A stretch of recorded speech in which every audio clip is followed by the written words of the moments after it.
హైదరాబాద్ పాత బస్తీ మదీనా సెంటర్లో భారీ అగ్ని ప్రమాదం సంభవించింది. 5 అంతస్తుల క్లాత్ షోరూంలో ఒక్కసారిగా మంటలు చెలరేగాయి. 4 ఫైర్ ఇంజన్లతో అగ్నిమాపక సిబ్బంది మంటలను అదుపు చేసేందుకు తీవ్రంగా ప్రయత్నిస్తున్నారు. మంటలో చిక్కుకున్న వారిని రక్షించేందుకు ప్రయత్నిస్తున్నారు. మంటలు ఇతర భవనాలకు వ్యాపించకుండా కట్టడి చేస్తున్నారు.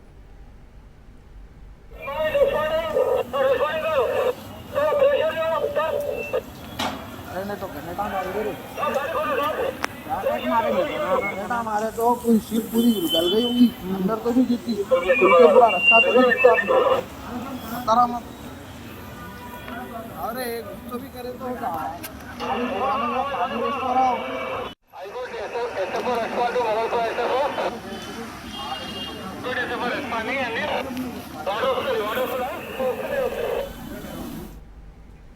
రైట్, ఇక అగ్ని ప్రమాదానికి సంబంధించి డీటెయిల్స్ రత్న అందిస్తారు. రత్న,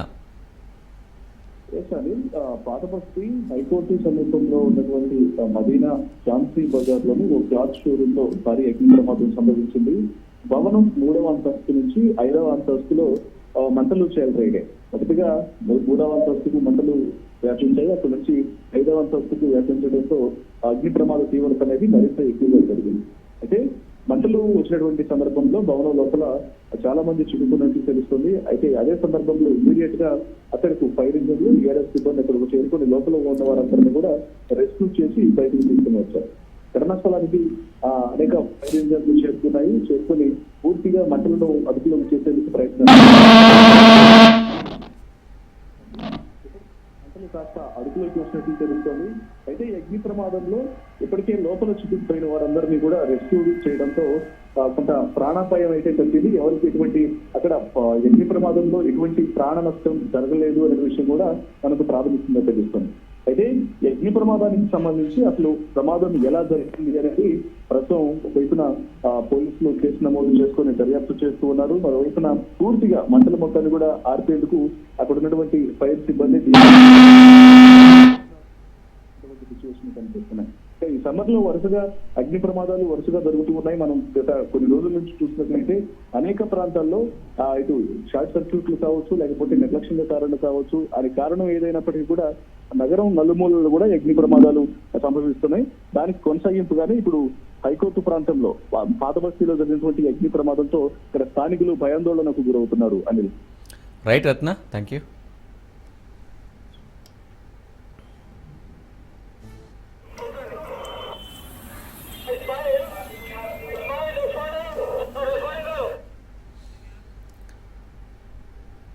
సీఎం రేవంత్ రెడ్డి ఢిల్లీలో పర్యటిస్తున్నారు. పర్యటనలో భాగంగా ఓ సమావేశంలో పాల్గొన్న సీఎం వారు అడిగిన ప్రశ్నలకు సమాధానం చెబుతూ మీరు కన్ఫ్యూజ్ అయినట్టే, మేము 3 లక్షల కోట్లే అప్పు అనుకున్నామన్నారు.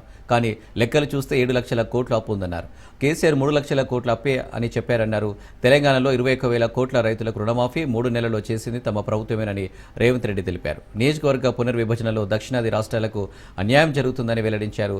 సౌత్ ప్రాతినిధ్యం తగ్గించే పనిలో బీజేపీ ఉందని పేర్కొన్నారు. కుటుంబ నియంత్రణకు సౌత్ ఇండియా ప్రజలు కట్టుబడి ఉన్నారు. ఇప్పుడు జనాభా ప్రకారం నియోజకవర్గాల విభజన అంటే ఎలా అని సీఎం రేవంత్ రెడ్డి ప్రశ్నించారు.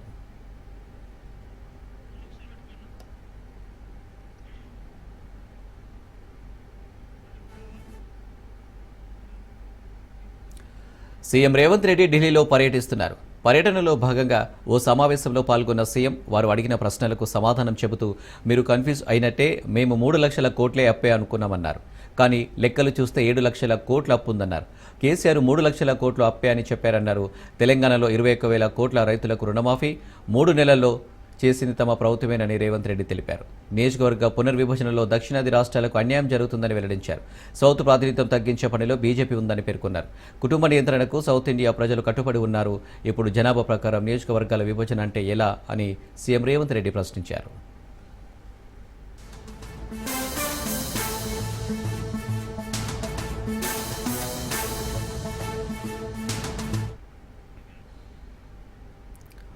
బీఆర్ఎస్ అధినేత కేసీఆర్ ఎర్రవెల్లి ఫామ్ హౌస్లో పార్టీ నేతలతో సమావేశమయ్యారు. వారికి భవిష్యత్తు దిశానిర్దేశం చేశారు. తెలంగాణ ప్రజలు ఇవాళ కష్టాల్లో ఉన్నారని, కాంగ్రెస్ హామీలు నమ్మి మోసపోయి గోసపడుతున్నారని వ్యాఖ్యానించారు. కాంగ్రెస్ ప్రభుత్వ నిజ స్వరూపం ఏంటో ప్రజలకు అర్థమైందని, ఎప్పుడు ఎన్నికలు వచ్చినా బీఆర్ఎస్కు జైకొట్టేందుకు సిద్ధంగా ఉన్నారని కేసీఆర్ స్పష్టం చేశారు. బీఆర్ఎస్ తెలంగాణ ప్రజలు నిర్మించుకున్న రాజకీయ అస్తిత్వ పార్టీ అని స్పష్టం చేశారు. నేడు బీఆర్ఎస్తోనే తమకు రక్షణ అని ప్రజలు భావిస్తున్నారని తెలిపారు.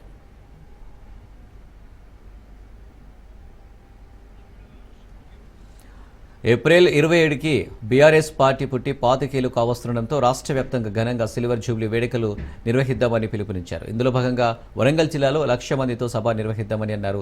త్వరలోనే సభా వేదిక స్థలాన్ని నిర్ణయిస్తామని చెప్పారు. బీఆర్ఎస్ సిల్వర్ జూబ్లీ వేడుకల్లో యావత్ తెలంగాణ సమాజానికి భాగస్వామ్యం ఉందని కేసీఆర్ అన్నారు. వరంగల్ సభ అనంతరం పార్టీని క్షేత్రస్థాయి వరకు బలోపేతం చేసి కొత్త కమిటీలను నియమిస్తామని వివరించారు. పార్టీలో యువత, మహిళల ప్రాతినిధ్యం పెంచుతామని పేర్కొన్నారు.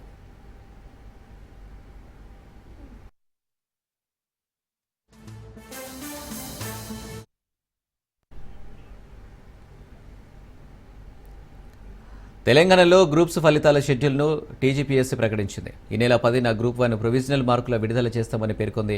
మార్చి 11న గ్రూప్ 2 జనరల్ ర్యాంకింగ్ జాబితాను ప్రకటించనుంది. 14న గ్రూప్ 3 జనరల్ ర్యాంకింగ్ జాబితాను కమిషన్ వెల్లడించనుంది. 17న హాస్టల్ వెల్ఫేర్ ఆఫీసర్, 19న ఎక్స్టెన్షన్ ఆఫీసర్ తుది ఫలితాలు విడుదల చేయనున్నారు. రాష్ట్రంలో 563 గ్రూప్ 1 పోస్టుల భర్తీకి నిర్వహించిన ప్రధాన పరీక్షల జవాబు పత్రాల మూల్యాంకనం ముగిసింది. అభ్యర్థులు సాధించిన మార్కుల ఆధారంగా 1:2 నిష్పత్తిలో మెరిట్ జాబితా వెల్లడికి టీజీపీఎస్సీ తుది పరిశీలన కొనసాగిస్తుంది. అభ్యర్థులు సాధించిన మార్కుల ఆధారంగా 1:2 నిష్పత్తిలో మెరిట్ జాబితా వెల్లడికి టీజీపీఎస్సీ తుది పరిశీలన కొనసాగిస్తుంది. గ్రూప్ 1 ప్రధాన పరీక్షలకు 21,090 మంది హాజరయ్యారు. దీని ప్రకారం చూసుకుంటే ఒక్కో పోస్టుకు దాదాపు 38 మంది పోటీ పడుతున్నారు.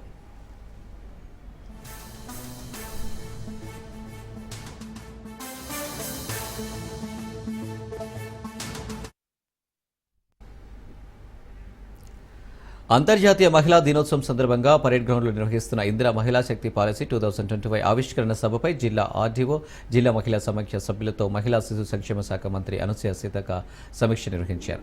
ఈ సందర్భంగా ఇందిరా మహిళా శక్తి పాలసీ 2025ను ముఖ్యమంత్రి చేతుల మీదుగా ఆవిష్కరించబోతున్నామని తెలిపారు.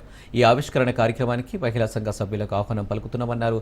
వేసవికాలం కావడంతో సభకు వచ్చే మహిళలు జాగ్రత్తలు తీసుకోవాలని సూచించారు. మహిళలు తిరిగి తమ నివాసాలకు చేరుకునే వరకు అధికారులు తగిన జాగ్రత్తలు చూసుకోవాలని ఆదేశించారు.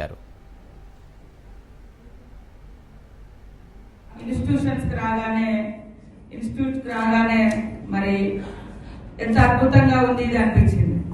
దీని చరిత్ర తెలుసుకున్నప్పుడు దాదాపు 1969లో అనుకుంటా, 60లో బహుశా అప్పుడు ఇందిరాగాంధీ గారు ప్రధానమంత్రి ఉండొచ్చు, లేదా నెహ్రూ గారు ఉండొచ్చు. ఆ టైంలో ఈ యొక్క ఇన్స్టిట్యూషన్స్ నేను వస్తూ అదే అడిగినాం. అంటే హైదరాబాద్ లో ఇలాంటి ఇన్స్టిట్యూషన్స్ హైదరాబాద్ చుట్టుపక్కల దాదాపుగా 50-60 సంవత్సరాల క్రితమే ఇంత ముందు చూపుతోటి ఆలోచించి ఇలాంటి ఇన్స్టిట్యూషన్స్ కానీ, బిజినెస్లు కానీ, బిహెచ్ఎల్ లాంటి కంపెనీస్ కానీ హైదరాబాద్ చుట్టూ ఎన్నో ఆ రోజు ఆలోచించి ఇవ్వడంతో ఈరోజు ఇక్కడ ఇంత స్పేస్ మనకు దొరికింది. కానీ ఈరోజు ఇప్పుడు పెరిగినటువంటి ఈ వాతావరణంలో ఇంత స్థలం చూసుకుందామన్నా ఇంత మంచి స్పేస్ తో మనకి ఎక్కడ దొరకడం లేదు. అది నాకు చాలా సంతోషం అనిపించింది. ఈ యొక్క ఇన్స్టిట్యూట్కి రాగానే మరి ఎంత అద్భుతంగా ఉంది ఇది అనిపించింది. దీని చరిత్ర తెలుసుకున్నప్పుడు దాదాపు 1969లో అనుకుంటా, 60లో బహుశా అప్పుడు ఇందిరాగాంధీ గారు. ఐఐటీ హైదరాబాద్తో కేంద్ర బొగ్గు గనుల శాఖ ఒప్పందం కుదుర్చుకుంది. కేంద్ర మంత్రి కిషన్ రెడ్డి సమక్షంలో ఎంఓయూ కుదుర్చుకున్నారు. గనుల శాఖలో రీసెర్చ్, డెవలప్మెంట్ కోసం ఒప్పందం చేసుకున్నారు. అత్యాధునిక సాంకేతికత ఉపయోగానికి సహకారం ఉంటుందన్నారు కిషన్ రెడ్డి. ఐఐటీ హైదరాబాద్కు 98 కోట్లు కేటాయిస్తామని కిషన్ రెడ్డి స్పష్టం చేశారు. దేశంలో బొగ్గు ఉత్పత్తి రోజురోజుకు పెరుగుతుందన్నారు. ప్రపంచంలోనే బొగ్గు ఉత్పత్తిలో భారత్ 2వ స్థానంలో కొనసాగుతుందని చెప్పారు. బొగ్గు ఉత్పత్తి ద్వారా అనేక రాష్ట్రాలకు భారీగా ఆదాయం సమకూరుతుందని అన్నారు. Has been given to startups. We would like to see similar encouragement happening in the area of net zero and clean coal technologies, to see that maybe at the end of this particular program, 5-year program, we will have a lot of patents coming out.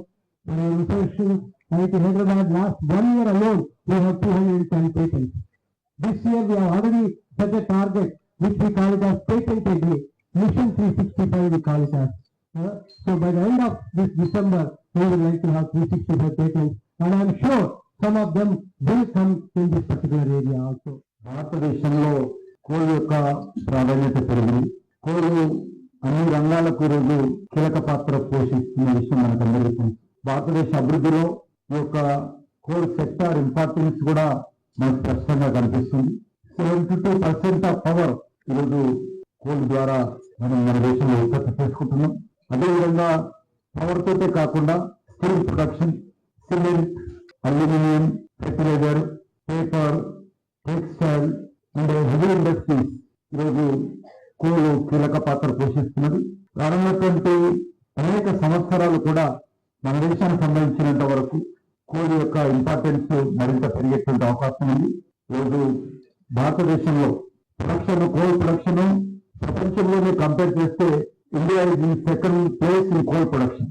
అదేవిధంగా second largest consumer in world India today, coal consumer కూడా.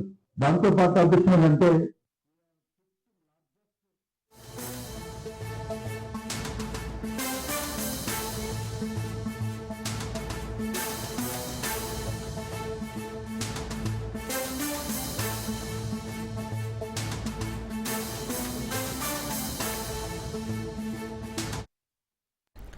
Breaking news. Telangana సర్కార్ కీలక నిర్ణయం తీసుకుంది. Budget సమావేశాలకు ముహూర్తం fix చేసింది.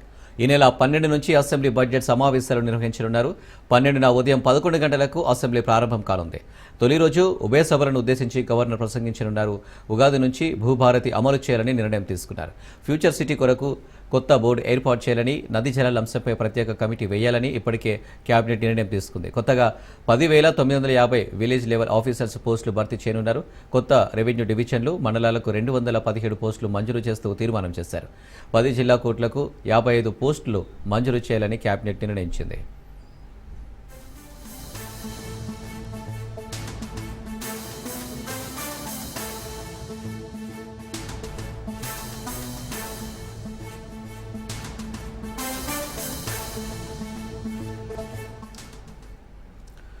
తెలంగాణ సర్కార్ కీలక నిర్ణయం తీసుకుంది. బడ్జెట్ సమావేశాలకు ముహూర్తం ఫిక్స్ చేసింది. ఈ నెల 12 నుంచి అసెంబ్లీ బడ్జెట్ సమావేశాలు నిర్వహించనున్నారు.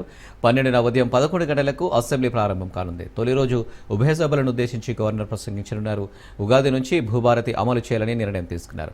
ఫ్యూచర్ సిటీ కొరకు కొత్త బోర్డు ఏర్పాటు చేయాలని, నదీ జలాల అంశంపై ప్రత్యేక కమిటీ వేయాలని ఇప్పటికే కేబినెట్ నిర్ణయం తీసుకుంది. కొత్తగా 10,950 విలేజ్ లెవెల్ ఆఫీసర్స్ పోస్టులు భర్తీ చేయనున్నారు. కొత్త రెవెన్యూ డివిజన్లు, మండలాలకు 217 పోస్టులు మంజూరు చేస్తూ తీర్మానం చేశారు. 10 జిల్లా కోర్టులకు 55 పోస్టులు మంజూరు చేయాలని కేబినెట్ నిర్ణయించింది.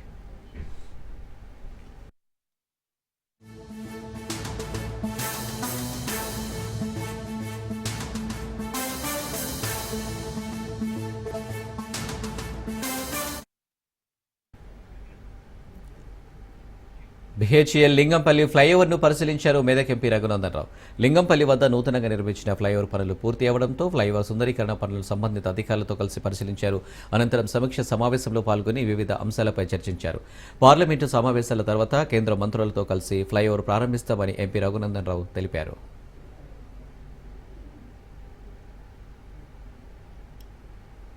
పటాన్చెరు వరకు 14.5 కిలోమీటర్స్ మెట్రో ఇప్పటికే శాంక్షన్ చేసినారు. అయితే దాంట్లో మాకు కొన్ని ఇష్యూస్ ఉన్నాయి. దాన్ని ఇస్లాపూర్ చౌరస్తా వరకు ఎక్స్టెండ్ చేయమని ఒక రకంగా, అట్లీస్ట్ ఓఆర్ఆర్ దాకా తీసుకురమ్మని ఇంకొక రకంగా, లేదు వీలైతే సంగారెడ్డి చౌరస్తా దాకా తెమ్మని నేను రకరకాలైనటువంటి రిప్రజెంటేషన్స్ని ప్రభుత్వం ముందు ఉంచడం జరిగింది. మళ్ళొక రోజు మీ అందరి సమక్షంలోనే మెట్రో అధికారులను కూడా తీసుకొచ్చి సాధ్యమైనంత తొందరగా దాని పనులను కూడా ప్రారంభించేందుకు ప్రయత్నం చేస్తాను. But I will promise during my tenure metro will also come to Patancheru and also Sangareddy. Metro Miyapur చౌరస్తా నుంచి పటాన్చెరు వరకు 14.5 కిలోమీటర్స్ మెట్రో. ఎవరికి చెప్పుకోవాలో తెలియదు, ఎవరు తమను ఆదుకుంటారో తెలియదు, ఎవరు వచ్చి తమ బిడ్డలను రక్షిస్తారో తెలియదు, అసలు బతుకున్నారో లేదో కూడా తెలియదు. ప్రమాదం జరిగి 2 వారాలవుతుంది. అయినా నేటికి జాడ తెలియలేదు. ప్రమాదం తప్పదని తెలిసి సొరంగంలోకి వెళ్లిన వారిది తప్ప బతుకుదెరువు కోసం వారు ప్రమాదాన్ని లెక్క చేయకుండా గుహల్లోకి ప్రవేశించారు. కానీ ప్రమాదం జరిగే అవకాశం ఉందని తెలిసి కూడా సర్కార్ ఈ పని చేస్తే దాన్నేమనాలి?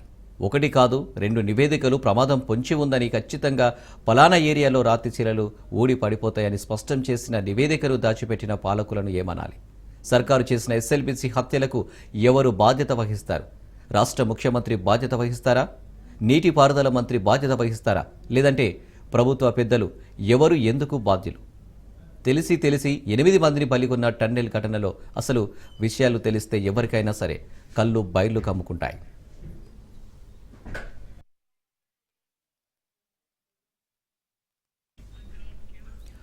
ప్రమాదం జరుగుతుందని ముందు తెలుసు, కానీ వాటినేం పట్టించుకోలేదు.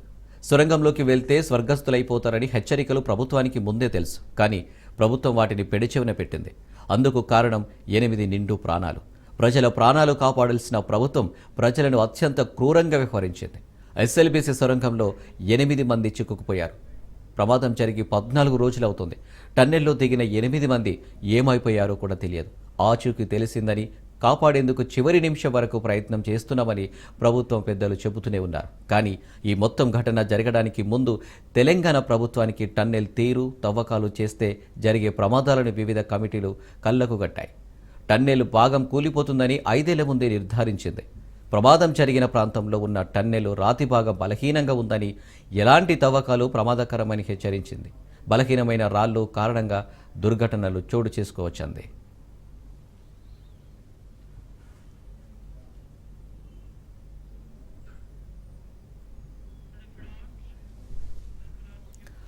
ఫిబ్రవరి 22న తెలంగాణలోని ఎస్ఎల్బీసీ టన్నెల్లోని ఒక భాగం కూలిపోయే ముందు జయప్రకాష్ అసోసియేట్స్ లిమిటెడ్ నివేదిక ప్రమాదం ఎలా జరుగుతుందో వివరించింది.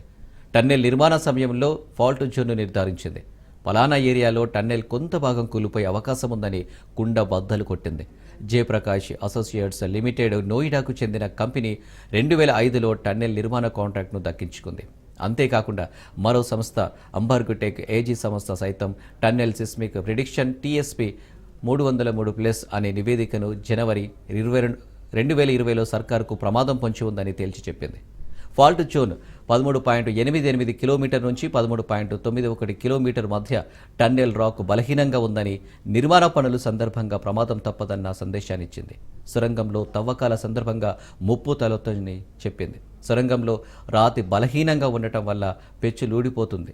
అంతేకాదు, బలహీనంగా ఉన్న ప్రాంతాన్ని రిపోర్ట్లో హైలైట్ చేస్తుంది. అయితే ఈ ఘటనకు సంబంధించి నాడు కాంట్రాక్ట్ పొందిన జయప్రకాష్ అసోసియేట్స్ లిమిటెడ్ క్లారిటీ ఇచ్చింది. తాము టన్నెల్ విషయమై నివేదిక ఇచ్చామని చెప్పినప్పటికీ తాజాగా ఇప్పుడు జరిగిన ప్రమాదంపై మాత్రం ఎలాంటి కామెంట్స్ చేయబోమంది. సొరంగంపై నివేదిక ఇచ్చిన మరో సంస్థ అంబర్గుటెక్ ఏజీ సంస్థ సైతం తామిచ్చిన రిపోర్టు కాన్ఫిడెన్షియల్ అని, ఇప్పుడు తామేం కామెంట్స్ చేయలేమంది.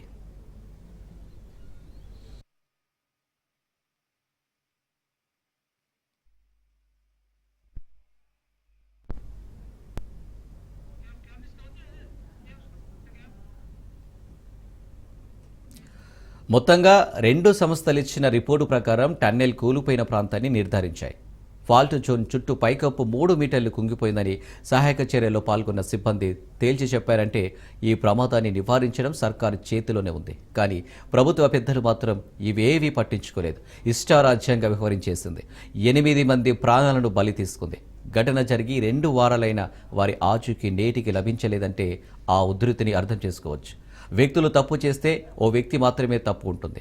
ఒక సంస్థ తప్పు చేస్తే ఆ ముప్పు ఆ సంస్థకు మాత్రమే తగులుతుంది. కానీ ప్రజలు ఏమనుకున్నా, పాలకులు తప్పు చేస్తే ఆ ముప్పు వల్ల అమాయకులు బలైతే సర్కారు కాకుండా వేరెవరు బాధ్యత వహిస్తారు?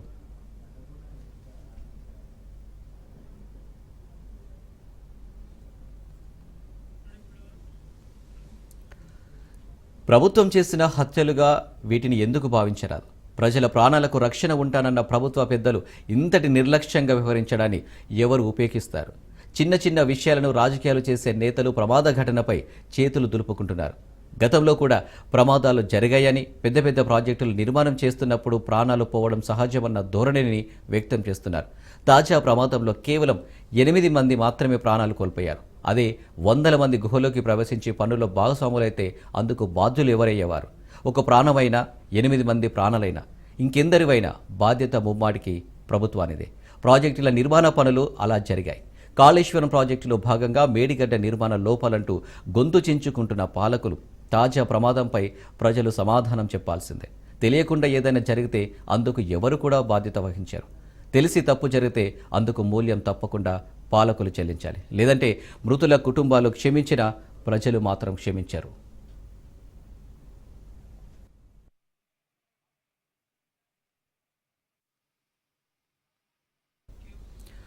అసలే నిర్లక్ష్యం, ఆపై లెక్కలేనితనం వెరసి ప్రజల ప్రాణాలను పూచిక పుల్లలా చూస్తున్న సర్కారు చేతగానితనాన్ని ఏ విధంగా శిక్షించాలంటూ బాధిత కుటుంబాలు ఆవేదన వ్యక్తం చేస్తున్నాయి. ఆ కుటుంబాలు ఒకటే కోరుతున్నాయి, మీకు 5 ఏళ్ల క్రితమే ప్రమాదం జరుగుతుందని తెలిసినప్పుడు మా కుటుంబ సభ్యులు ఎందుకు టన్నెల్లోకి పంపించారు? ఇప్పుడు సమాధానం చెప్పాల్సిందేనని గుండెలు పగిలేలా ఆ కుటుంబాలు రోధిస్తున్నాయి. సొరంగంలో మరణించినట్టు భావిస్తున్న వారిని Robbins tunnel boring machines manufacturing కంపెనీకి చెందిన సన్నీ సింగ్, గురుప్రీత్ సింగ్, జయప్రకాష్ అసోసియేట్స్ లిమిటెడ్కు చెందిన మనోజ్ కుమార్, శ్రీనివాస్, సందీప్ సాహు, సంతోష్ సాహు, అనుజ్ సాహు జగత్ కేసుగా గుర్తించారు. కార్మికులు కనుచూపు మేరలో ఎక్కడ కనిపించడం లేదని సహాయక చర్యలో పాల్గొంటున్న సిబ్బంది చెబుతున్నారు. నాడు ప్రమాదం జరిగే అవకాశం ఉందని రూపొందించిన నివేదికను రాష్ట్ర ప్రభుత్వం ఇరిగేషన్ డిపార్ట్మెంట్తో షేర్ చేసుకుందో లేదో తెలియదంటే అధికారులు, ప్రభుత్వ పెద్దల వైఫల్యం కొట్టొచ్చినట్లు కనిపిస్తుంది. ఎస్ఎల్బీసీ ప్రాజెక్టులో పనిచేస్తున్న నీటిపారుదల శాఖ అధికారులు మొత్తం ఈ విషయం తమకు తెలియదని చెప్పడం విశేషం.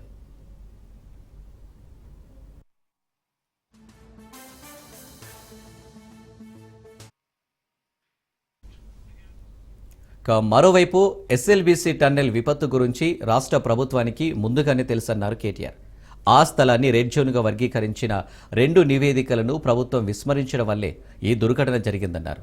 కమిషన్ల కోసమే పని ప్రారంభించిందని కేటీఆర్ ధ్వజమెత్తారు. 8 మంది ప్రాణ నష్టానికి వేల కోట్ల ప్రజాధన వృధాకు రేవంత్ రెడ్డి మంత్రివర్గం బాధ్యత వహించాలని డిమాండ్ చేశారు. సిట్టింగ్ హైకోర్టు న్యాయమూర్తి ఆధ్వర్యంలో దర్యాప్తు జరపాలని కేటీఆర్ డిమాండ్ చేశారు. ముఖ్యమంత్రి రేవంత్ రెడ్డితో సహా మంత్రులు కమిషన్లకు ప్రాధాన్యత ఇస్తున్నారని, దీనివల్ల ఎస్ఎల్బీసీ టన్నెల్ విపత్తు సంభవించిందన్నారు. ప్రమాదం గురించి హెచ్చరించే 2 నివేదికలు ఉన్నప్పటికీ ప్రభుత్వ పెద్దలు స్వార్థ ప్రయోజనాల కోసం పనులు కొనసాగించారని ఆరోపించారు. టన్నెల్ 13.88 కిలోమీటర్ల నుండి 13.91 కిలోమీటర్ల మధ్య ఒక ఫాల్ట్ జోన్ స్పష్టంగా గుర్తించిన విషయాన్ని కేటీఆర్ వివరించారు. బలహీనమైన రాతి నిర్మాణాలు, తీవ్రమైన నీటి లీకేజీలను హైలైట్ చేస్తుందన్నారు. నివేదికలో పేర్కొన్న ఫాల్ట్ జోన్లోనే తాజా దుర్ఘటన జరిగిందన్నారు. ప్రజల ప్రాణాలు మీరిచ్చే గౌరవం ఇదేనా? డబ్బొస్తే చాలా, కమిషన్లు వస్తే చాలా ప్రజల ప్రాణాలకు విలువ లేదా అంటూ ప్రశ్నిస్తున్నారు. నివేదిక మీ వద్ద ఉందా లేదా? ఉంటే ఎందుకు ఈ పనులను ఎలాంటి జాగ్రత్తలు లేకుండా ప్రారంభించారో చెప్పాలని 4 కోట్ల మంది తెలంగాణ ప్రజలు ముక్త కంఠంతో డిమాండ్ చేస్తున్నారు.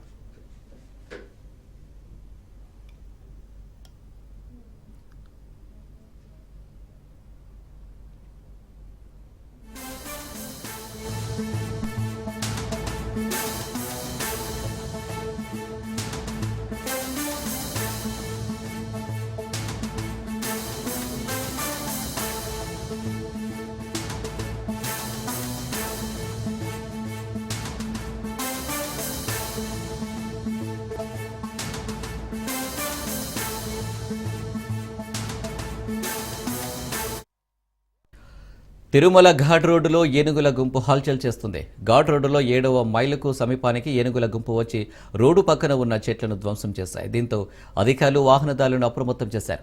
మరోవైపు అటవీశాఖ అధికారులు ఏనుగుల గుంపును దారి మళ్లించేందుకు ప్రయత్నాలు చేస్తున్నారు.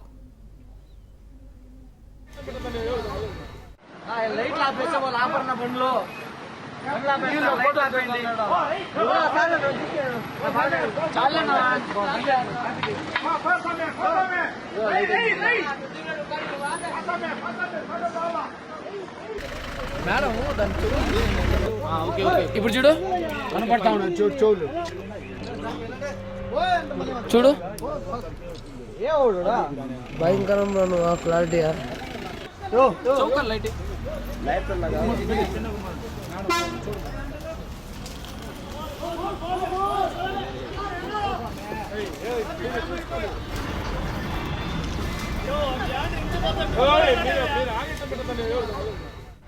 లైట్ ఆపేసే వాళ్ళు ఆపరణ బండ్లో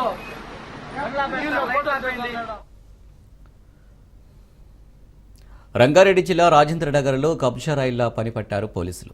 ఖాళీ స్థలం కనిపిస్తే చాలు కబ్జాకు ప్రయత్నిస్తున్న భూబకాసురులను అదుపులోకి తీసుకున్నారు. 7 మంది ముఠా సభ్యులను పోలీసులు అరెస్టు చేశారు. బండ్లగూడ పద్మశ్రీ హిల్స్లో 4 కోట్ల విలువ చేసే 600 గజాల స్థలం కబ్జాకు ప్రయత్నించారు. ఫ్లాట్ ఓనర్కు తెలియకుండా నకిలీ పత్రాలు సృష్టించారు.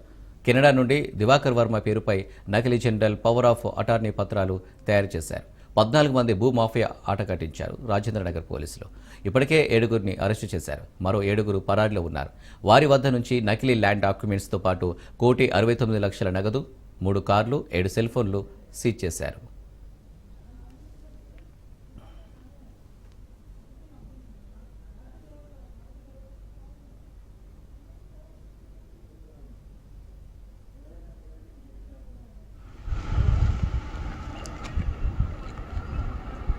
కళ్ళు